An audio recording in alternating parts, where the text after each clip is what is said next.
Naku, dagan. Nag-oy.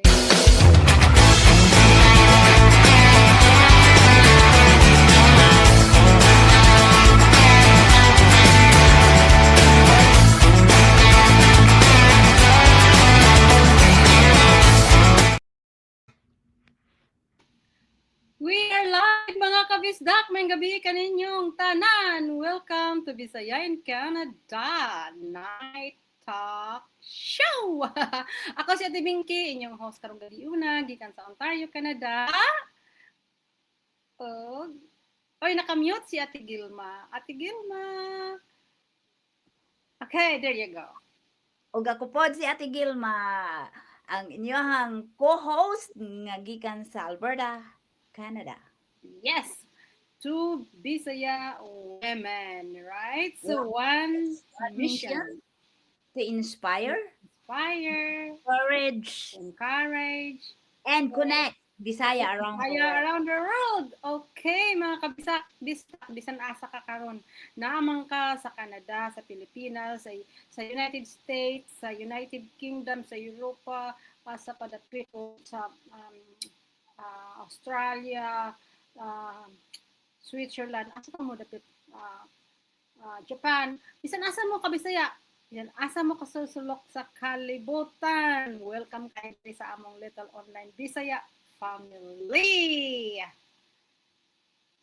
Nakamute mo si Ate Gilma. Ate Gilma, nag-istoryaha ka pero nakamute. Ayaw pag i-mute ang imong microphone. Nakamute ka. Okay.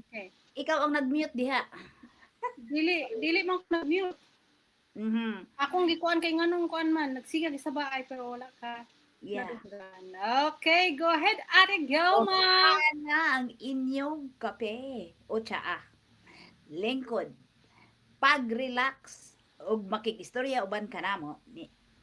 Yes, o kalimot og comment kung asa man mo karon, tell us kung asa mo karon nagtan-aw, ayaw kalimot og sulti sa inyong nahimutangan. Kung first time di mo dinhi, welcome kaayo. Feel free to follow our page para magkita ta matag gabi. Yes, salamat kay mga kabisdak. Ayaw kalimot og kuan ha, follow kung maka-inspire ni sa uban. Kung ready na mo tanan diha, let's begin tonight's conversation. Ang atong panaghisgutan karong gabi una. What if your hardest season has a purpose? Di ba, Ate Gilma? Ako, it kanang maigo jud ko ani nga mga topic na to karong gabi una, Ate Gilma, no? What if your hardest season has a purpose? So naagi rason ate, no? Kung sa imong sa imong sa imong kuan ate. Aha, kay si Lord man lang gyud ang kahibalo sa atong mga kuano, mga unsa man. I think it's something about ang Ginoo lang talaga ang nagbuot. Kung unsay atong magian.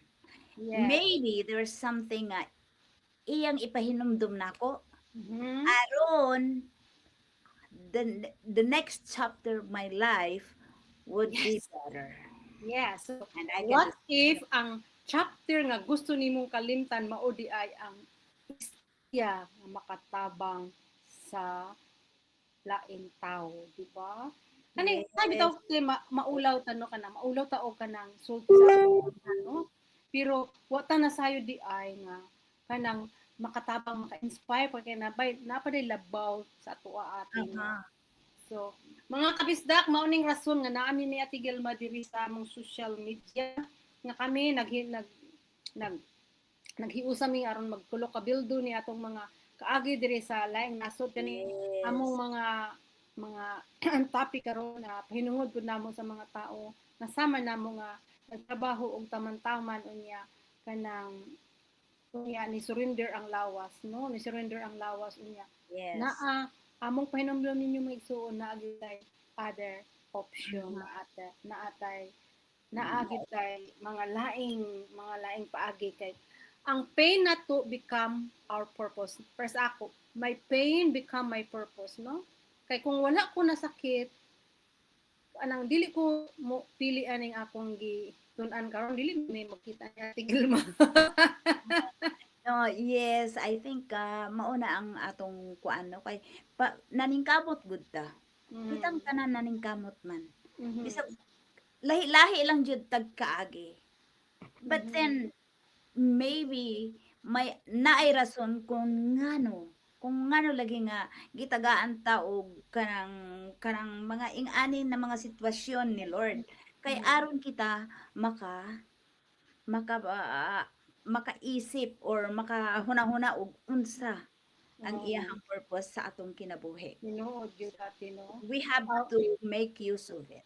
yeah, Hmm. kanang sa katong nasakit ko ate, no, wala ko nagdahom nga kanang napa ko'y ano niya kana bitaw mosalig ra ka unya. Kung tagaan kaniya o higayon nga kanang napatay chance nga mabuhi ka, Aha. kanang makahuna-una ka nga Lord, unsa man imong purpose na ako? Makapangutana ka no. Unsa man imong purpose sa ako? So Yes, kani siya mga igsoon mo ni siya nga ang mga ang mga pagsulay. pagsulay o ang mga sa man ang lesson te kana bitang mga Ang pagtulunan nga akong nakuha sa akong pagka imong makatunan sa imong kuan sa sa imong akong disability, sa akong wala na ko'y ang akong mga financial wala na ko'y purot tatanan gisaynan ka sa mga 7 years na nga wala ko ka trabaho. So 2 years disability pro nya dayon 5 years continuous therapy. So kung imong hunaon kung wala ka nagtrabaho asa man ka kung naa ka sa Canada dili sayon. Pero yes. grabe gid kaayo ang Ginoo nga mohatag sa ato og grasya no. And then Yes. tagaan tanyag chance ate nga mo start over again. So ate, Tinuod yun na. So, imbis na himuon natong naon sa ba na ay? Imbis na himuon natong ito, kanang kuan ang trials nato himuon nato na kanang makaluya sa ato. Make it a lesson. Kuano mhm, nato na lesson learned nato sa ato ang kinabuhi. yes. So, Og kay ate dili ta maulaw tino kay tahay taw na tino kay kanang yeah, katong pagkasakit pita nako ti wala gid ko kanang yun sa bagay kay dili man gid ko kahalihok di wala namang koy umoy ba murag kuan ba pero wala kay balo sila nga unsa mm, di ako giagian no for 2 years nga nawala ko sa oh among kuan yes. wala kay balo nga unsa di kati nga nung nawala man wala kay balo kinsa pa may ganahan magyaw-yaw nga luya na ba pud kaayo ko ti adto nga time. Mao lagi. Kung kinsa man lagi pareha ana no. O kana atong mga experiences nga murag makakuan maka-discourage ato make it your your strength. Yes.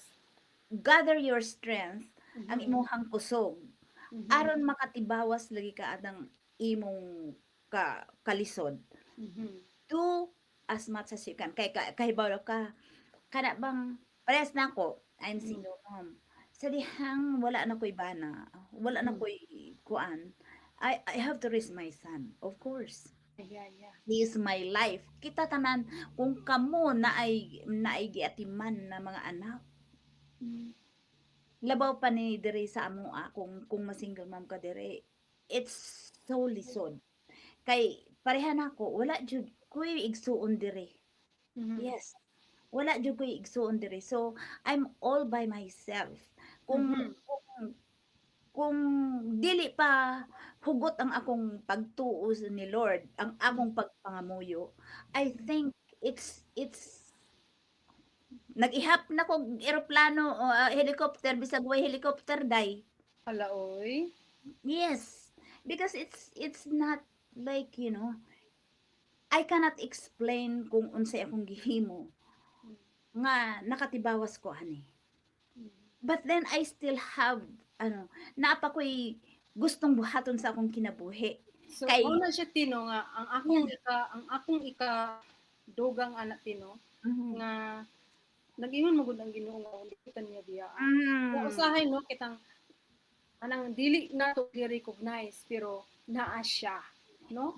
Kanang yes, nya yes, usahay bitaw tungod sa atong kagukol, tungod sa atong so kanang mhm, tawhanon natong mga gipangbati kanang usahay kanang bisan pag nga sa kanang bitaw ka salamat Lord kay usahay kung naa magugka sa kanang grabe nimo ka down mura bitaw kag yes, mahuwad anong paglaom no? yes. Mm-mm. Pero you know what?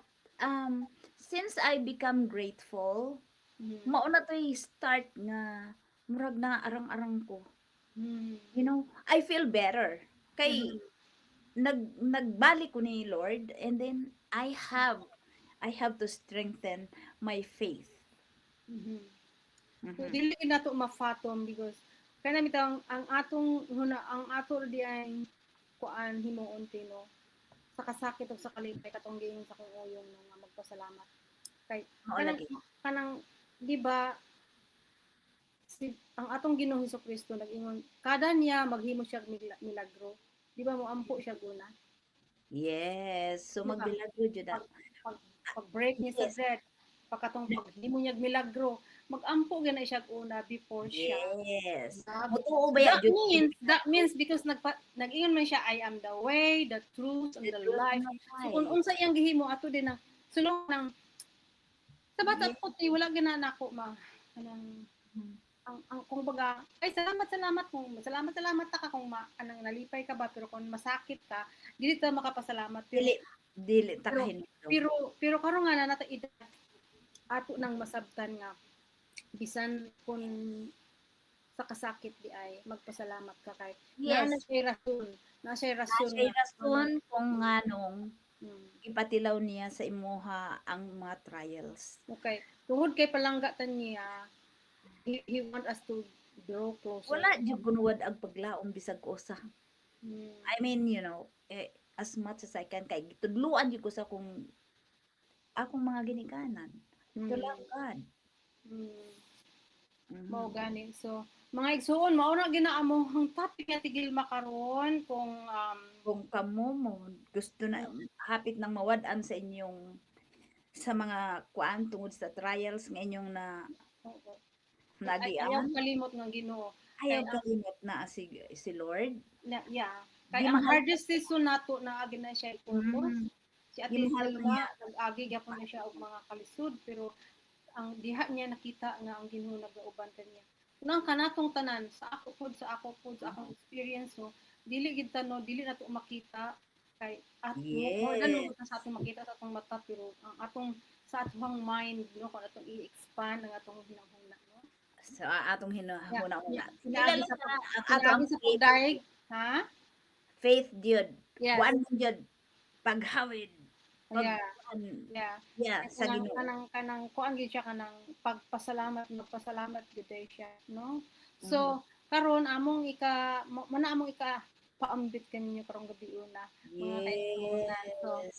kay kay kung pananglitan nami pangutana sa inyo kung nakasurvive ka sa usa ka lisod nga season kanang kuan i-type diha nga padayon lang kay aron sa sunod Mm. kinsay gusto nga mo join na mo we welcome you mga Bisaya to join Yes. us your Join story us. okay your story nga ang proof gid na siya nga naatay adunay paglaom pa sa atong mga Mhm. kinabuhi.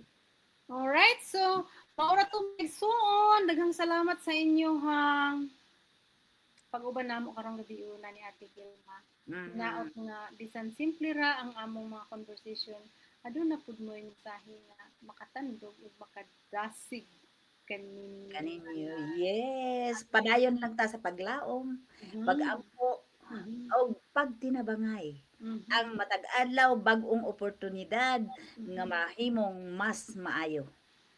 Mhm. So So, ayaw mo kalimot ka namong follow ka namo kung nakatandog di sa inyong yes. mga balatian, i-share ni sa mga amiga nahanglan. Yes. Okay.